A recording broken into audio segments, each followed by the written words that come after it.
વાચિકમ ગુજરાતી ગુજરાતી સાહિત્યની અવનવી વાર્તાઓ રજૂ કરતી મારી ચેનલ છે. જાસલના પતિનું નામ ચારણ ધાનો ભેડો હતું. જાસલ એ ધાના ભેડાની નવી પરણેલી પત્ની હતી. પોતાની જૂની સ્ત્રી પુનશ્રીને 45 વર્ષ લગી કાંઈ છોરું ના થયું ત્યારે ધાના ભેડાએ પુત્રની લાલચમાં 2 વર્ષથી આ નવું લગ્ન કર્યું હતું અને બંને શોકીઓ વચ્ચે હારું બનતું નહોતું એટલે બંનેને થોડે થોડે દૂર નોખા નોખા ઘરોમાં રાખી હતી.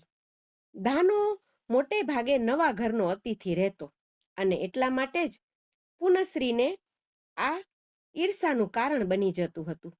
નસીબ જોગે આજે ધાનો ઘેર નહોતો, કોઈ કામે બહાર ગામ ગયો હતો.